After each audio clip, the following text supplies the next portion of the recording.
Yeah, and I'm Derek, and I like soap. I like bars of soap because I like rubbing them on my body. I like feeling moist like a Pop-Tart.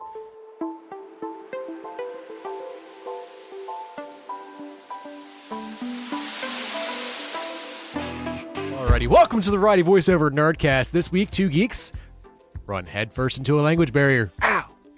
But first, I am your host, Derek Yarnovic, joined by my co-host, Camden Parsons. What's going on, Camden? How you doing, buddy? I'm not doing too bad. The pants I'm wearing are a little bit tight, but I wanted to emphasize that I am, in fact, wearing pants because you keep trying to lie to everybody and say that I'm not wearing pants, but I am wearing pants. I'm wearing pants so tight I felt that it was appropriate to let everyone know. I think you're just trying to get that blood flow to the top portion of your body right now because, man, you just let him breathe any other time. But plus we're actually at my house this time for the episode, so it'd be kind of rude to not have pants on. Yeah, but let's be honest. Am I above that? I would hope so because my significant other is in the other room, and we have glass doors. I'll ask again. Do you think I'm above that? But yeah, welcome to my casa. I'm hopefully glad you're here. But it doesn't smell as bad as I would have expected. Yeah.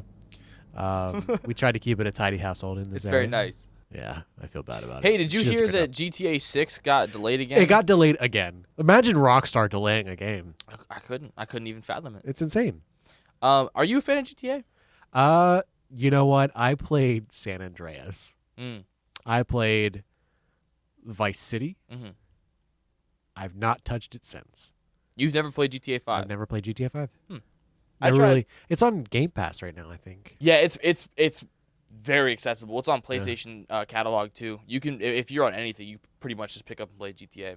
But the thing is, like, the last time I played it, obviously it was cheats that I could do, like the left down, right up, left down, right up. You know, You just have it memorized still. R1, R2, left down, right up, left down, right up. Yeah, that's the. I know gun. the Konami code. Yeah. Go ahead.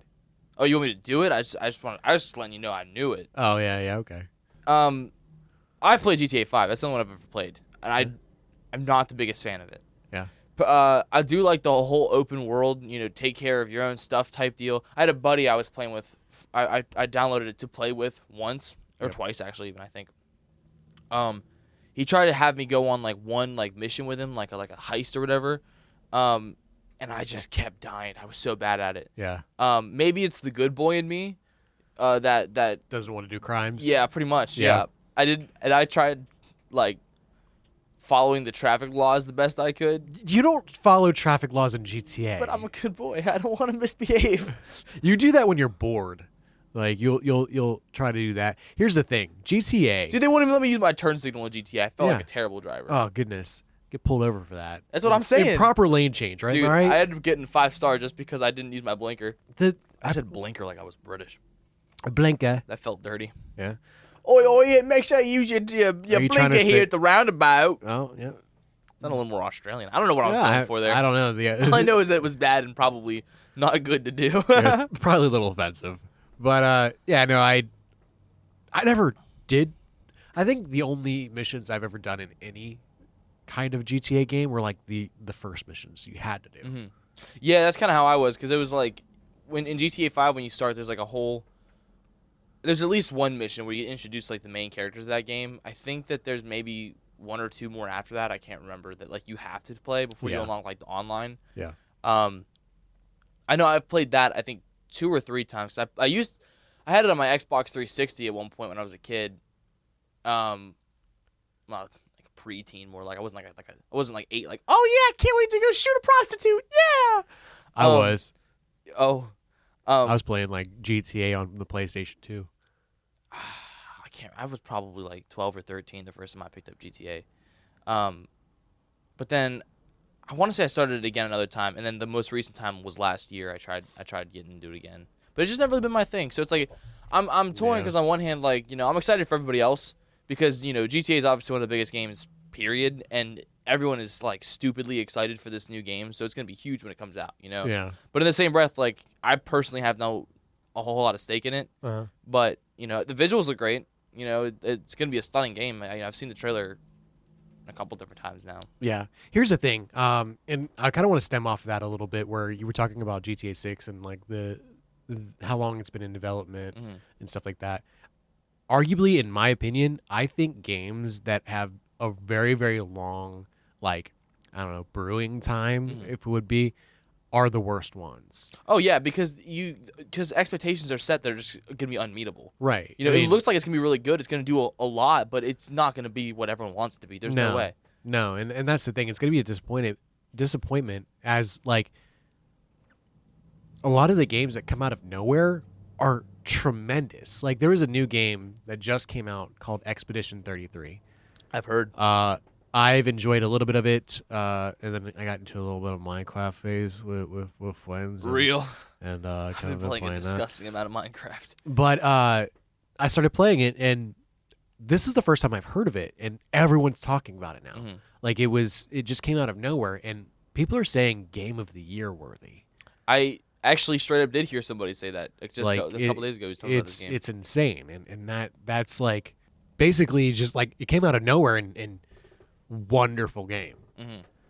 So I think these long, brewing sessions, if you will, of games are just, it's not going to hit the mark. It might be a good game, but it's not going to be anywhere where the expectations are. I agree. I think it kind of comes back a little bit to the conversation we had in the video games episode, where,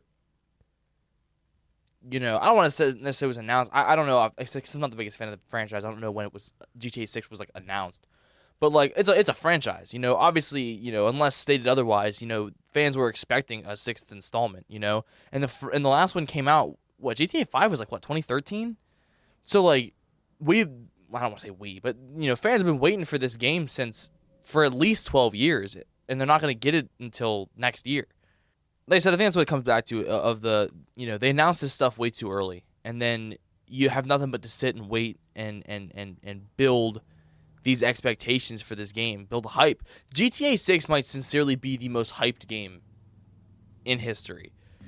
So it says, may the planning have been earlier? The full development phase of GTA 6 likely started in 2018. That's kind of crazy that they had the huge success of GTA 5.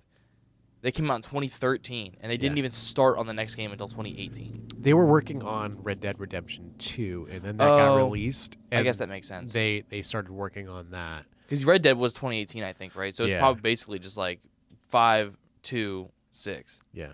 I guess that makes sense. But, I mean, it's... Oh, man. Hopefully it's a good game. I might play it just because, like, all the hype. But it's got to be free in some sort of capacity. Like day one release on Game Pass, because I'm not paying. Maybe I'm not paying $100 for it. Oh no way, not a chance. I think I agree, but I don't know if they do that. Like part of me is torn because especially Xbox. Xbox has been making this push for like games should be for everybody, like putting their exclusives on other consoles and stuff like that. Like they're really making this push for like trying to make games available. Yeah. But in the same breath, like we said, this is one of the most anticipated games. Period. So for them to like, this is a golden opportunity of like, no, you got to pay us the money. Yeah. So it's like, I guess it really kind of just depends on how much corporate greed these companies have. Because I agree. I think a Game Pass launch or a catalog launch would be ideal, but then Rockstar is losing out on money. So I can agree, but I also disagree because you pay for it. I mean, you pay for the Game Pass, you pay for the catalog. That is true, but I don't know. You pay for in a monthly installment, and you don't actually own the game. So it's like you're paying for something you don't own. I like the idea of the Game Pass because I don't play games for very long. Mm-hmm. I don't want to own a game that I'm only going to play for like 2 weeks maximum. I feel the same way, yeah. Especially spending that much money on one. Exactly. I mean, we're $100. You're telling me $100 for 2 weeks? Not a chance. Real. So, kind of going into this, we don't have an email this week. No. But if you're interested in writing into the show, you can email us for maybe a special episode coming up. We got the varietyvoiceoverpod@gmail.com if you'd like to write in and be part of the show. Solid plug, my dude. You're welcome. But kind of going from there, we're going to go between emails and like, I don't know, specific things that happened this week, something that, rather than trying to do news, we're going to try and switch to a smaller topic. Yeah. We talked a little bit about GTA 6. Yeah. If it's cool, I'd like to bring a topic to discussion. I would love it. A big part of nerd culture that I think that we're probably not generally going to talk a lot about on the show just because it's neither of our fortes is actual books. Yeah.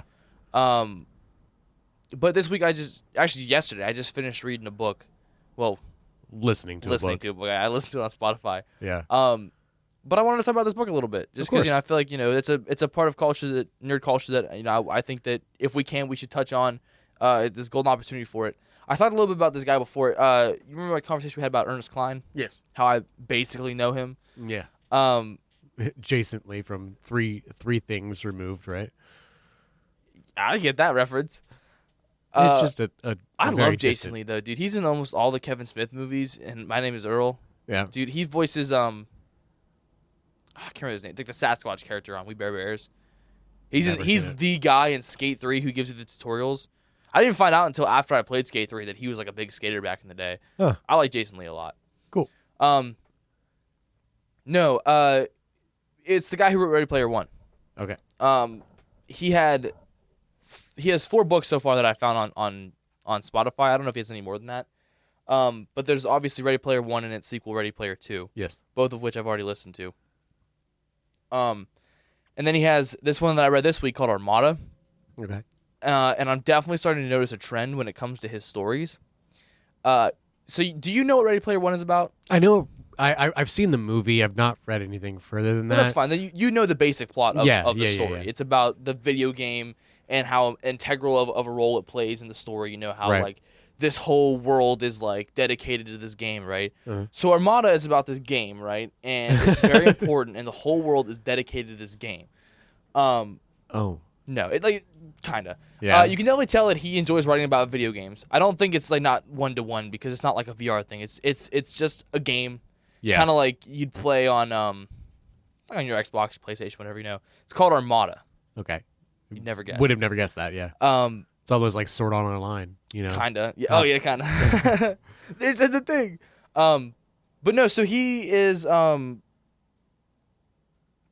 specifically. There's like 2 different games that are like released from the same company, and Armada is kind of like a military flight simulator, but like for space. Okay. And Terraforma, which is the other one, is like the same thing, but for like land stuff, like mechs and drones and stuff like that. And the whole point of the game is you play as humans who are fighting off this alien race called the Sobrikai, right? Okay. And he's like, our main character's so good. I think he's like number 6 in like the entire ranking of the world of players in Armada, right? Uh-huh. And so one day when he's at school about to get into this fight, this spaceship that looks just like the one from the game comes and lands down on his school, from like the Earth side. Yeah. And the guy he works for comes down and is like, "Hey man, so funny story. I need you to come with me. Turns out that all that stuff from the video game that you play is real. It was a training simulator so that you could fight aliens that are about to come invade Earth. Okay. Yeah, I was never actually your boss. I was sent here to spy on you. Come on, come get in this ship." Yeah. And then basically, long story short, this gamer has to fight real aliens in these drones because he's really good at a video game. Hell yeah. I gotta be honest with you. Okay. I thought it was really good. I think that Ernest Cline has this writing style that's very real, almost, it feels like. Okay. Like, he uses a lot of dialogue and an expression, I think, that makes you feel like these are real characters. Because I think a lot of writing, you try to present in a way that's, I don't know, professional almost. You want to be well worded. You want to write a story. But I think Ernest Cline's right. Not to say that he's not well worded, but it just feels more like the way real people talk. And I really like that. Okay, so it's a little bit more relatable than it is, proper. Yeah, kind of. I will say one fatal flaw that I found in his writing is I don't think that he writes relationships very well.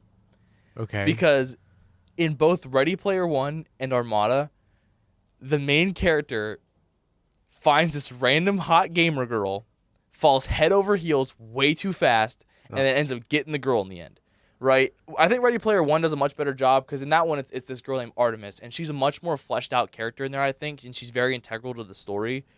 In Armada, So when he goes to the military base where they give him the rundown of like, turns out, we found aliens back in the 70s. They're basically giving them this whole like preview of like catching them up to speed. Okay. They're all in this big auditorium, and he's like, "Ooh, that girl's hot. I'm gonna go sit next to her." And so he does. He goes and he sits, and he's like trying to be all suave. This like kind of a sweet conversation between the two of them of him trying to seem all suave and cool, and everyone like they're trying to just like impress each other. Yeah. And everyone else can hear them like laughing, and giggling with each other, and it's like, dude, we're literally being invaded by aliens. How are you laughing right now? Right. Like, chill out. Pretty much, yeah. But then she just disappears for like most of the story because she ends up having to go to some like base in like Nebraska or something, and then he gets sent to the base on the moon. Oh. She shows up at one point because they hacked their communications or whatever, and then she shows up another part because she plays Terraforma, so she controls mechs. So at one point she shows up to pull them out of a spaceship using her mech or whatever, something like that. And then she shows up at the end because everyone comes together. But aside from that, this girl's not in the story at all. There's next to no chemistry. She's not well developed. And then there's this thing at the end where it's like in the epilogue where it's like, here's how everything worked out, Yeah. This girl decides to move to Beaverton, Oregon. As you do. With this guy to help run this rundown like old game store. Yeah. They don't know each other. They don't know each other. Would you uproot your life and go to like 50, not 50 states away, but like across country just to run a video game store with a guy you've met like twice? Yeah, sounds good. I don't know why I asked you that. I really should have expected that. Honestly, the way that you're approaching this, and we're probably going to need to take a moment because I want to look it up. Because I would definitely like to. There's a movie that's very similarly based to this. I think I know what you're gonna say, and I hope to God it's true. Because if not, I'm gonna point this out. And I was thinking it the entire time I was listening to this. I can't remember the name of the movie. But what is it? So basically, there's this kid who is like gifted. He gets sent into a space, and like there's like this. It's like military-esque the way that they run it, but it's like a freaking game that they play. And it's like all about tacticians and being tactical about it all. And about the end of the movie, they are literally like, oh, this is a simulation. I was thinking it might go in that direction while I was listening to it. To fight these things. And like they think they're playing a video game or think that they're playing this simulation where in actual reality, they're controlling drones. They're controlling people. They're giving the orders to this armada that is facing this life form, this alien race out that is like a threat to them. And they were like thinking that like it was very I want to look up the movie. I want to show you. That's cool. While you're looking it up, I'll tell you that's not what I was going with. I'll tell you my comparison that I thought of was it reminded me an awful lot of Pixels with Adam Sandler. Yes, that too. That too. It was like, that too. Like it didn't quite go in that direction. And it took itself a lot more seriously. But like especially in the beginning, I was like, this is kind of giving off like Pixels because the alien race that like found like human communications they intercepted and built this evil army based on their because the way that they find these aliens in the book. They intercepted a lot of human communication during World War II. And in order to get people's attention, these aliens drew a swastika on the moon. And obviously, as humans, you look up, you see a swastika, and you're like, what the hell is that? Why are aliens Nazis? So they go up to try and check it out, and they're like, oh, you came to our planet. That means war. Yeah.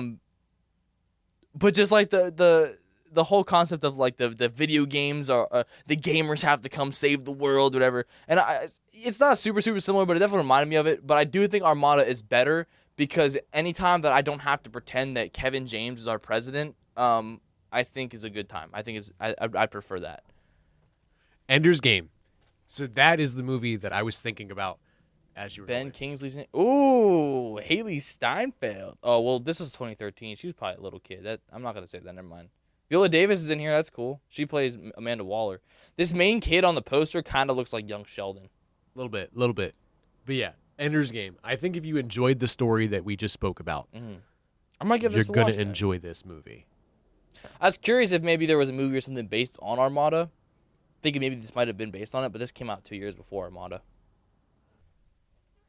Apparently, there is an Armada movie adaptation in the works. Oh, that's interesting. It's in development at Universal Studios with screenwriter Dan Mazzo, writing the script for it right now. Very early draft. This article was posted. Oh, I was gonna say this article was posted last month, but no, it was posted in 2018. Okay, So this might not be the case. I mean, in all fairness, Ready Player One didn't do very well. yeah, Maybe Armada got shelved after. it's possible. The flop. Not a lot of industries take risks anymore, and I mean, if they're not going to make money off of it, why make it? Even though there's fan bases out there that would surely enjoy it, it's not going to be profitable. Yeah, IMDb says this project is still listed as in development. So maybe it's just taking a while, but honestly, 2018 Yeah, that's was a good a bit. while ago. Yeah, Yeah. so I don't know. It'd be cool to see a movie based on Armada. Like I said, I really enjoyed it, but part of what we talked about before about the adaptation and all that stuff is, I enjoyed the book. The book is good. I don't necessarily need a movie. I'm comfortable with what I got. Yeah. But I mean, it sounds interesting. I really enjoy that aspect, and I enjoyed Ready Player One, the movie itself. I liked A horrible movie. I liked it. And apparently, I like bad movies. Yes, you do. That's not, but that's good though. Someone's gotta like it. Yeah, and that's someone's me. I'll take the proverbial bullet on this one. You're a good man. Yeah. Alrighty. Well, it sounds like we got that out of the way. Let's go ahead and get into our main topic for this week. What you got, Buster? I'm thinking we talk about. Wow, good job. Yeah, thank you. I don't do it often. But we're going to go and do the age-long debate of subtitled versus dubbed. Okay. Now, I know that I like subtitled. Yes. I don't mind dubbed, but if I'm going to be sitting down and watching something, I'm going to go subtitled. Okay. You get it a week earlier. I am really engaged, and I like the voice actors when it comes down to subtitled. But you, sir, don't read very fast, apparently. No, that's why I listen to audiobooks. Yeah. That's why I do a podcast. Yeah. No, yeah, I do prefer dub.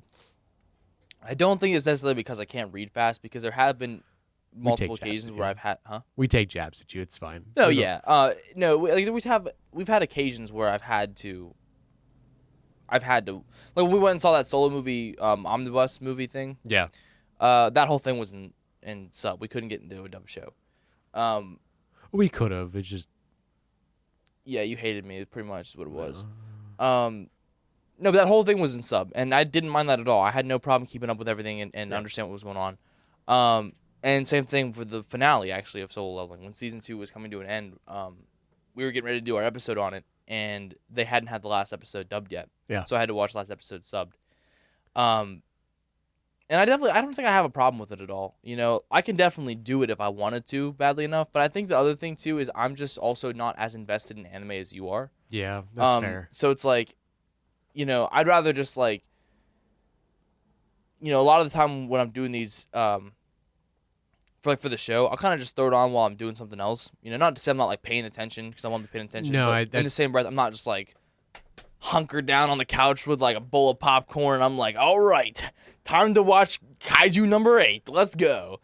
Well, that's where you hit the wall there, because apparently, I do the same thing. So, like, when it comes down to it, if there's an anime that I'm not completely engaged in, I will watch it dubbed, mostly because I can do other things while I watch it.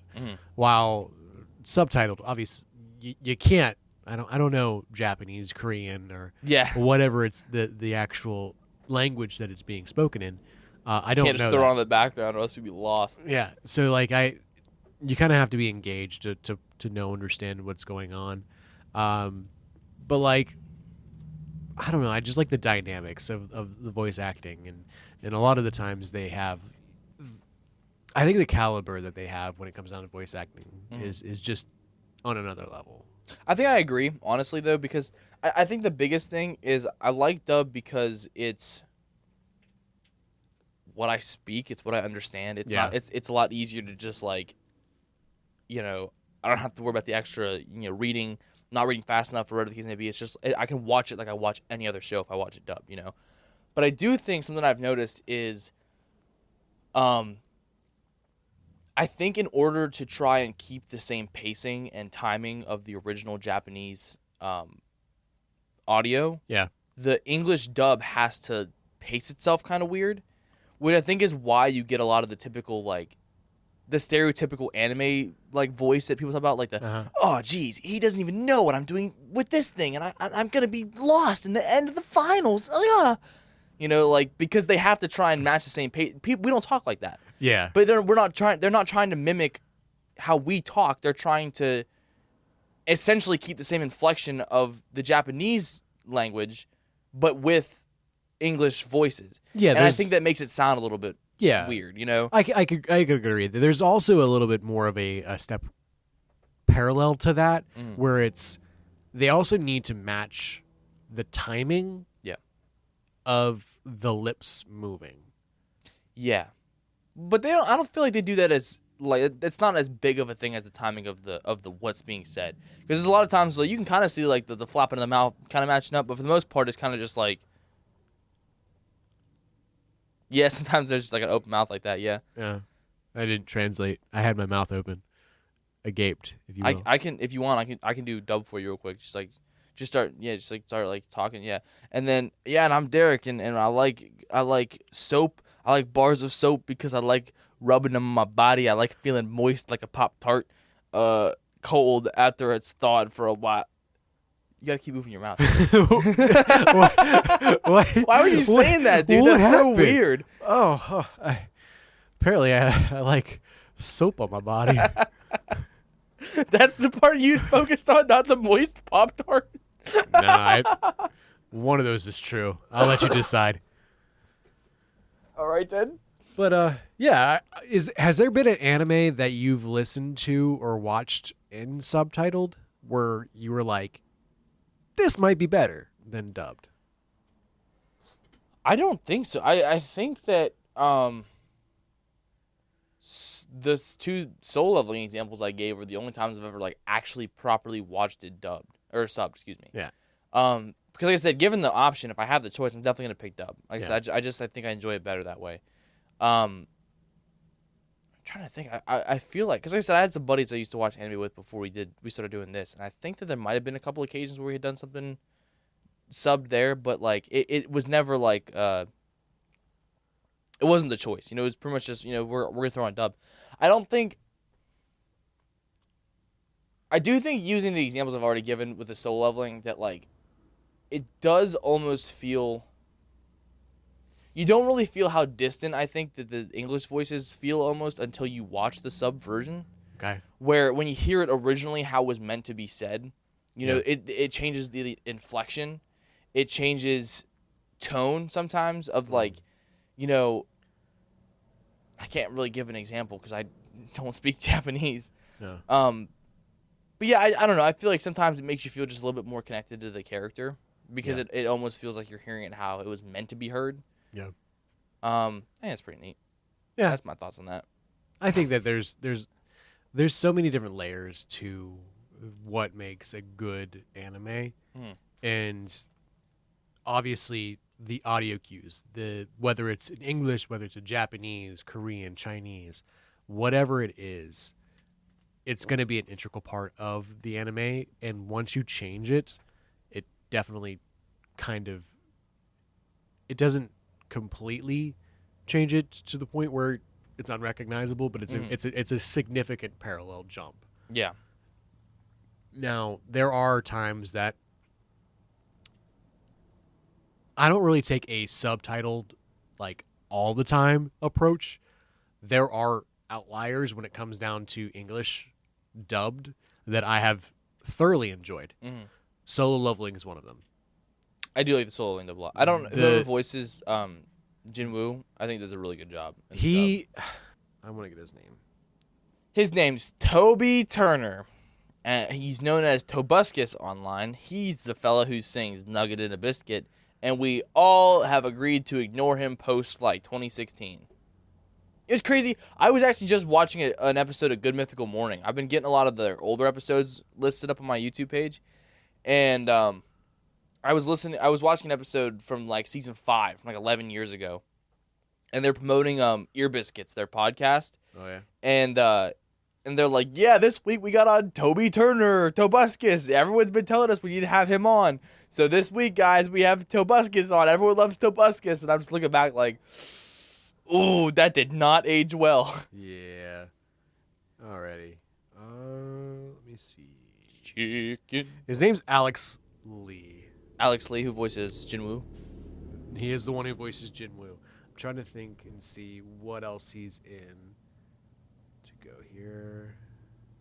I like getting to the point now where I'm starting to recognize these voice actors a little bit more. Yeah. Okay, that makes sense. Sakamoto Days is a Netflix series about a retired assassin. He's in that. Okay. 7 Deadly Sins. He's in Bleach, 1,000-Year Blood War. He's in DC Heroes United. DC He's Heroes Batman. Is that a movie? It's a TV series. I don't think I know what that is. I can hear Code it. Geass. Jinwoo He's in Tower of Batman. God. I don't know what that is. I'm Mashley. Who's he in Mashley? He's Mash Burnhead? Burnhead? Huh. That is interesting. Yeah, he's in a lot. He's a very prolific English voice actor. Yeah, I said that's Oh, what. he's Zenitsu. He's what? He's Zenitsu. He's the Demon Slayer. I don't know if you got that far into it. What, Demon Slayer? Yeah. I haven't watched Demon Slayer. I thought you have. Mm-mm. No, remember, because I had to make that joke. I think it was even last episode where I was talking That's about I cool. wanted to watch it because of That Yuri poster. Lowenthal, That and poster. then it wasn't him. That poster in there. Mhm. The guy with the yellow hair. All right. Yeah. He plays him. That's kind of what I was getting to. Is it's getting nice to the point where I've now seen so many of these that it's getting to a point where I'm starting to recognize people. Yeah. Like we talked about last time with Bryce Papenbrook is one of the very few like actual names I can put to it, because a lot of the anime circles are anime people. Like the anime voice actors are kind of repetitive through a lot of the different English stuff. Yeah. So it's kind of interesting. Like we talked about, like Yuri Lowenthal talked about a little bit. You know, I know him from Ben 10 and Spider-Man. Yeah. So when he like shows up in some random anime project, it's really cool. It's like, oh, I know that guy, you know? So it's really kind of cool seeing people from outside the anime circles like be recognizable in that stuff. Because that's one of my favorite things watching any kind of animated project, you know, like Western animated projects, is like I'm really good at pinpointing voice actors. You know, Tara Strong shows up, I know it's her. Tom Kenny, Nolan North, Troy Baker. Dude, I love voice actors. I think it's such an underrated profession, and I love giving them the credit that they deserve. I agree. You know, and like I said, same thing goes with anime. Now that I'm getting more and more into it, funny enough. Oh, I will say, no, I won't say. We'll leave it as a surprise. Cliffhanger? What do you mean? But yeah, I like. I will say I think that is one thing that I do prefer about the dub is learning more about these English voice actors, being able to pinpoint them, stuff like that. Like I said, that's always something that I've enjoyed as far as animated projects in general go. So Yeah. Nice.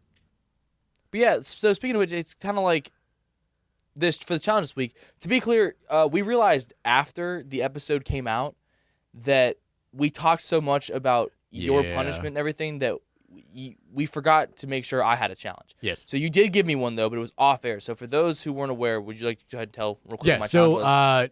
as far as I fumbled the bag last week, I gave him 5 episodes of a wonderful anime called Attack on Titan. Real popular one. Real popular. I knew about Attack on Titan before I went into it. Here's something fun for you. Yeah. When I first started playing Fortnite, Oh my goodness. I like right after I started, they were doing a Star Wars event, and then right after that, they did Attack on Titan. So I actually have Eren Yeager in Fortnite. Oh. 100% like dead ass. And when they did that event, they had ODM gear that you'd use in the game. Oh, that's really cool. It was Yeah. oh dude, it was so cool. Like in all seriousness, because they had the swords with it as well. Because they've had web shooters in there before too. I love the swinging mechanics in Yeah, Fortnite. yeah, You have to yeah. like look at where you want to launch it before you shoot. It's not like the Spider-Man games where it's like you just press the button and he does it automatically. You have to look where you're aiming and then shoot it and then look for where you want to go. And it was the same thing with the ODM gear. But the difference is you had the swords on it too. So it was like launch, fling yourself, and then just start attacking. You couldn't attack with web shooters. I loved playing with the ODM gear. Yeah. So, I had a little bit of like knowledge going into it already. Yeah. To circle back real quick, the reason I'm bringing this up now is because we were talking about last week about Bryce Papenbrook, and immediately I recognized him as Eren Yeager.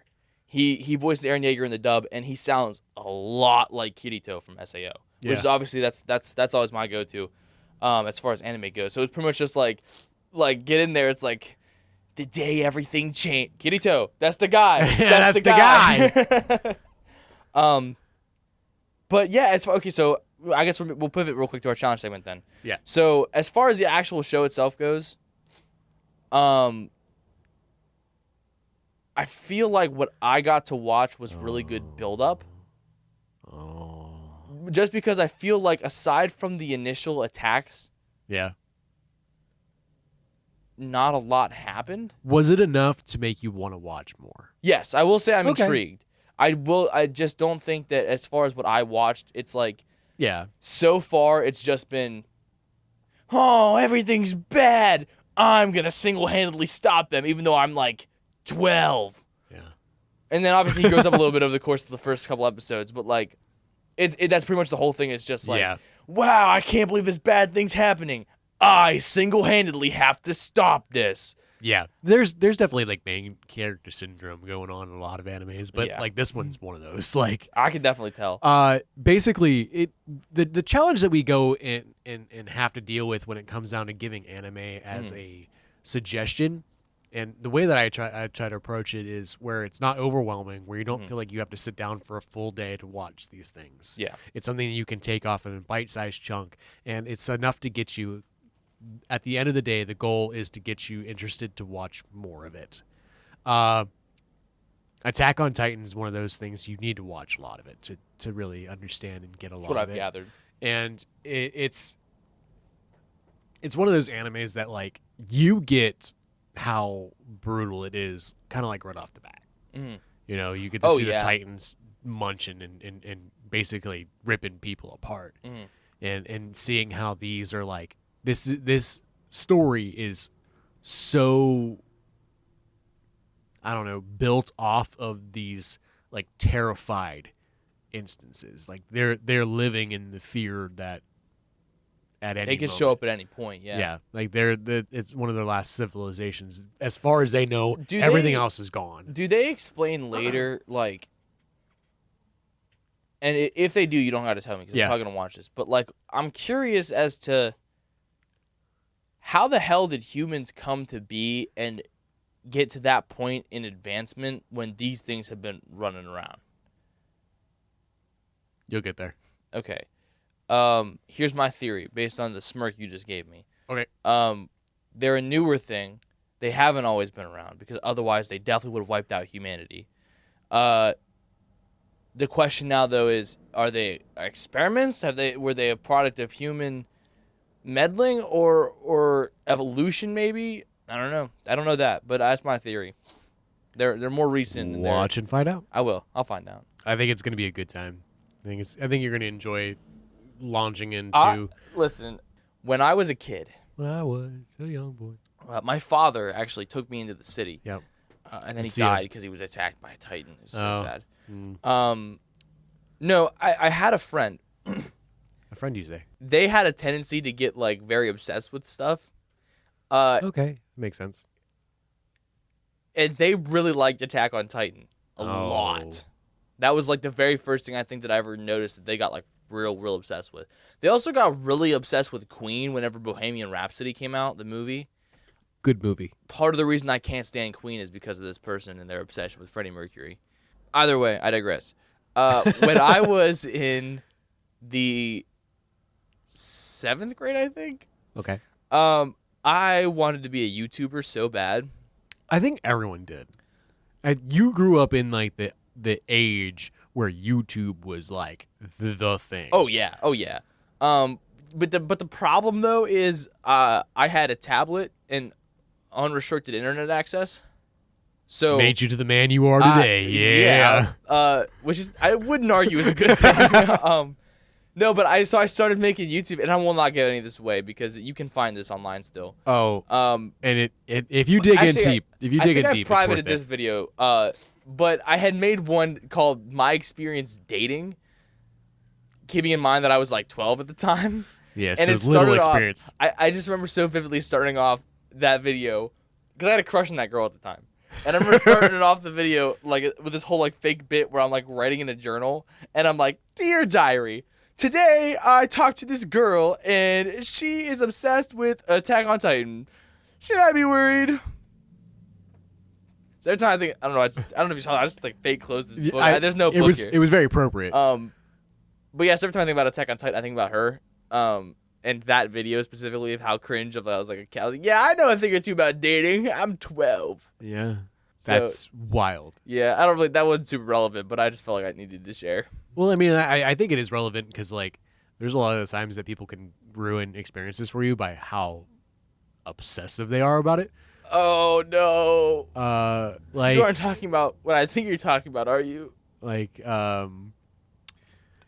so our good friend, Argenti. Oh, okay. I thought you meant I did it to you. No, okay, cool. I love Invincible. Okay. But our good friend Argenti wanted to give Invincible a shot. Yeah. But the way that you speak about Invincible around them has made them not want to watch it anymore. Yep. I think I ruined it for him. Yeah. It's not for everyone. No. And that's perfectly fine. You know, I even told them because they came to me one week at a D&D session and was like, "Hey, I watched the first, I think 3 episodes," they said. Yeah. And they're like, "It's just not my thing." And I was like, that's completely fair. I feel like if after you watch the first episode, you're not into it. Because I feel like that first episode does such a great job at setting up everything that you can expect from the franchise. Fair. That, like, if you don't like that first episode, you're probably just not going to be into it, you know? Yeah. And I was like, that's valid, you know? You gave it a shot and you didn't like it. That's the most that I could ask for, you know? You suck, though, because you don't like it. No, I don't know. You suck, though. I realized, listening back, the video I think I'm going to try and work on for May is going to be a promotional video for our show. I'm going to try and make essentially a teaser that if you're listening to this now, you'll probably hear at some point. I'm going to make an audio version to put on Spotify, Apple Podcasts, and a video version to upload to our channel, The Variety Voiceover, as well as Comeback Kid Films and my personal Camden Parsons channel. And in doing that, I've been going back and listening to all of our older stuff to try and find clips, you know, that show off us, that show off, you know, what we talk about, our personalities, some funny bits. You know, it's just some... I'm sure those are really hard to find. Yeah, they're terrible. The show's awful. No, but I've been like, going through this like grab bag, and I've realized 2 things. Okay. Hit me with them. Variety Voiceover Challenge. Camden has to go a whole episode without talking about Invincible. Not a chance. And Derek has to go a whole episode without using the word perspective. I use perspective a lot? You never noticed that? You go back and listen to these older episodes all the time. You're like, yeah, it gives a lot of perspective on this and this and this. And it's like, it's just so, I never notice it. When we record, I don't notice it all. But having to go back and listen to these episodes, I'm like, wow, he says that a lot. I'm sure there's a lot of words that I use kind of frequently. Yeah, but now you know that. It's kind of put things into perspective, huh? Yeah, I'm sure it would put things in perspective if I took a look back through the memories of what our challenges are in our episodes and put a lot of perspective towards that. Yeah. And prospectively, I would think that, you know, I'm going to lean into this, right? I shouldn't have said anything. That's my fault. Yeah. I mean, you can lean into Invincible, but I don't think there's any way you can lean into it more. I can't anymore, yeah. Even on accident, we have talked about Invincible in every single episode of our show so far. Awesome. Well, speaking about Invincible, we're going to go into my challenge that I failed last week, but then I had to do again. Yes. We did the Adam, Eve, and Rex Explode special. Yes. It was a combination between their basically their origin stories. Yeah, their oranges. I have 4 oranges right here. You can't see it. It's the downfall. It's being audio only, but I swear to God, I have 4 oranges sitting right here on this desk in front of us. It's great. And they're wonderful. But it kind of gets their beginning stories and kind of I thought it did a really good job on explaining why these 2 people got together. Why they would end up, because whenever I first watched the show Invincible, I was like, why is Adam Eve with this douchebag. Yeah, that's pretty much everybody's first thought. You know, it's like, but granted, there's differences to their upbringing, but it honestly is very similar. I mean, Rex came from nothingness and essentially was, you know, his family was given a better life for him to go do this thing. Yeah. And Dude, what do you think about Rex's family? His dad sold him to the government for what essentially is a steak dinner. Yeah. I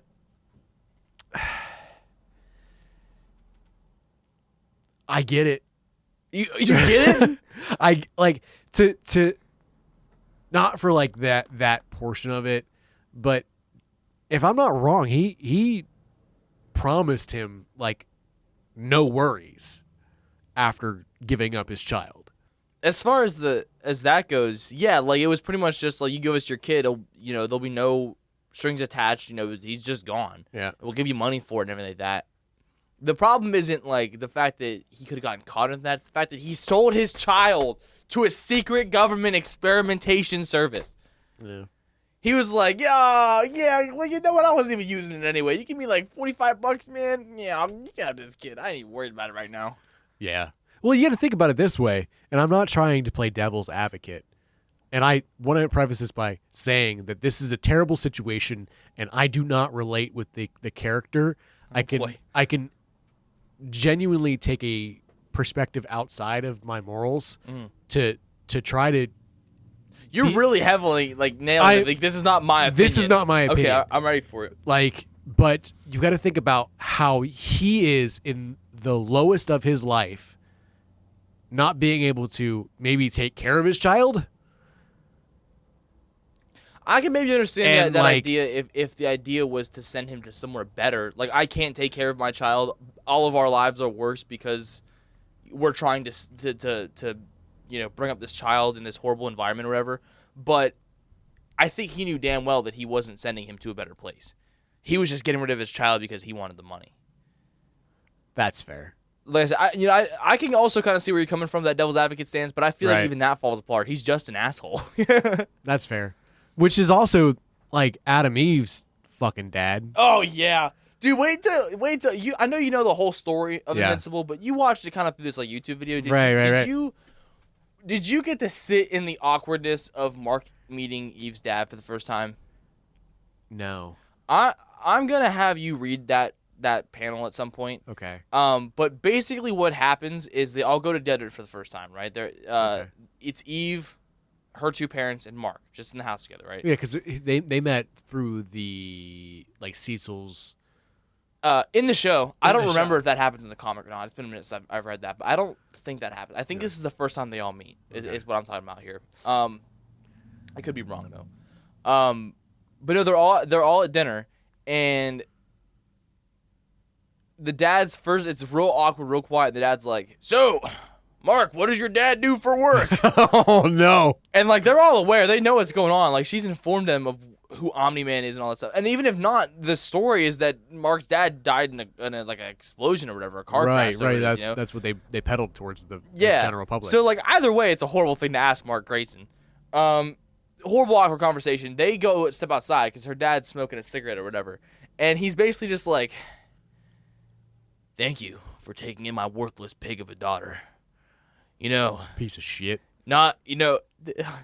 I feel dirty even just reciting this, but this is what he says. He's like, you know, a man wants to feel like he's breaking new ground. So the fact that you knew that Eve wasn't a virgin and you decided to take her in any way really shows your character. You know, you're a better man than I am. Like he's like, it's some of like the nastiest like white suburban dad. Like what the fuck? I have this like higher superiority to everyone, even though he's like a bald fat piece of shit. Like. Oh, yeah. Dude! In a series that has Conquest and Thrag and Battle Beast, Eve's dad is the fucking worst. Eve's dad is the worst guy in Invincible. Oh my god! There are certain people in there who are like Doc Seismic. Yeah. Some of these like actual like killers. Powerplex fried his wife and infant child. Yeah.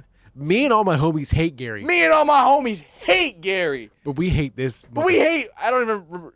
Adam, I think his name is. That's actually kind of crazy to think. Yeah. Adam and his daughter's name is Eve. Anyway, But yeah, I've enjoyed it. I enjoyed the comic itself. I mean, just kind of like I watched the Adam Eve special. I kind of again or like previously. Okay. So I had an idea of what that was going to be like. But to go in and kind of just get the little bit more of a backstory about how Rexplode's powers work and just like the vigilantes of it all and kind of like going up and kind of like how their paths crossed. It was a good story. I enjoyed it. Like I said, it got a lot of perspective on how they kind of, came to be. But when they put out the teaser trailer for season 2, yeah, it's Mark and Alan talking in Burger Mart, and in the stall to the right, you can see Angstrom and Angstrom talking to another version of himself. Yeah, which obviously ended up being the main villain of season 2. And in the booth to the left is young Adam Eve and the scientist guy, right? Which obviously foreshadowed the Adam Eve special. Right. In the teaser for season 3, it's Cecil and Mark talking in Burger Mart. I can't remember who's on the right, but on the left is young Rex. Yeah. And another scientist guy. Yeah. So a lot of people have been speculating that we're going to end up getting I would imagine that Invincible probably presents Adam Eve and Explode. Which would be cool. I look forward to that. But we actually had a little bit of a chat off air about what I'm about to bring up. And I'm kind of confused about it because my whole fucking skeleton. Yeah. So the way that Rexplode's powers work, he has to infuse inorganic material. And he can do that. But he can't do it with leaves or anything that has carbon in it. And I'm going to be honest with you. Our bones have carbon in them. Yeah. Our bones are organic. So he should have not been able. I think that truthfully, I don't know. Because they talk about him not being able to. I didn't know about the carbon thing. I must have missed that part. But I know about not the whole. It has to be inorganic. I think that you could make the argument that skeletons aren't living. It's some of its parts. I think if you see a skeleton out in the wood, like a deer skull or something like that, you're not gonna think that's alive. That's the living thing. Maybe it was at one point. It was part of a living thing, but a skeleton, a skull, is not living. But in the same manner, if it's an alive person, right, and the skeleton's on the inside, skeletons do work. They're not just the structure of our body. They the inside create bone marrow. I think that's where our white blood cells are made, aren't they? Yeah. Or even our regular blood cells. But you could also think in from your perspective here alone, where it's a tree's alive, but when you cut it down, you don't think, hey, that log is alive. That's a good point. At this point, his skeleton was still inside of him. And he was alive. So by the definition that the comic book created to the origination of his power, he should have not been able to Rexplode. Rexploded. There has to be some kind of explanation for that somewhere, and I don't know what it is offhand, for sure. I will in between. I would really appreciate that. I'm gonna look into it as well. Yeah, I'll find an answer. But yeah, I think that's. Oh no, we had one more thing. Yep, I hated it. You hated it. Yeah. So you admit it wasn't a good movie. It wasn't a good movie, no. Yeah. But you like the Ryan Reynolds parts. Yeah. Yeah, I like the Ryan. I really enjoyed the badass sword spinning thing that he did. But for those who aren't aware, he also, because he failed the challenge last week, had to watch X-Men Origins Wolverine as a punishment. I had to buy it on YouTube. Did you really? I don't have Disney. Oh, Disney Plus, so I bought it on YouTube. So how much was it? It's $1.99. Oh, that's not bad at all. I thought I didn't buy the actual movie. I rented it for 24 hours. That's fair. Could you imagine spending $10-15 on X-Men Origins? That would be the real punishment. Yeah. No, I agree. I think everything before the part where he actually becomes quote unquote Deadpool is actually pretty good. The sword spinning. All right, people are dead. Pre-Deadpool stuff. You'd be a real good soldier if you didn't have a smart ass or however he said it. Yeah, he's probably one of the most durable parts of that movie. Yeah. But yeah, we won't touch on that too much then, I guess. Yeah, it's a terrible movie. I just really wanted to make you suffer. Yeah, and he did. Mission accomplished. Cool beans. But after we did our challenges, we're not going to be doing challenges for this week. No. We actually have a special coming up next week. Our good friend Michael will be joining us for an episode. We're going to kind of special episode for a little special episode. So we're going to go ahead and not have a challenge for this week. And I think right now it might be time for Roll for Ending.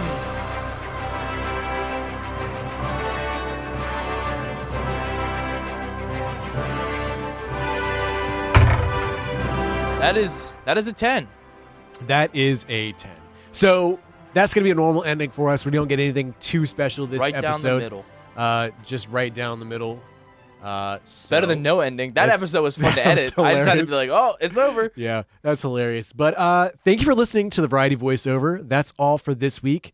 In the meantime, you can check us out on Spotify, Apple Podcast, and YouTube. While on YouTube, you can check out Comeback Kid Films for video projects. You can also email us to be part of the show at varietyvoiceoverpod@gmail.com. But as for now, this voice is over. Thank you guys for stopping in. We'll see you next week.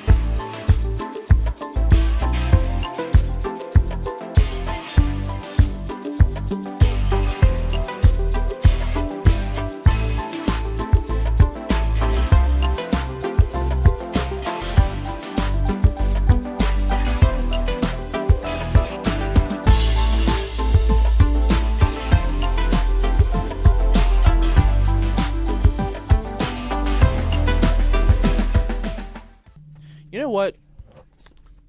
You're such a handsome man, Camden. No, I was just gonna tell you. I've been thinking about disc golf lately. Shut the fuck up.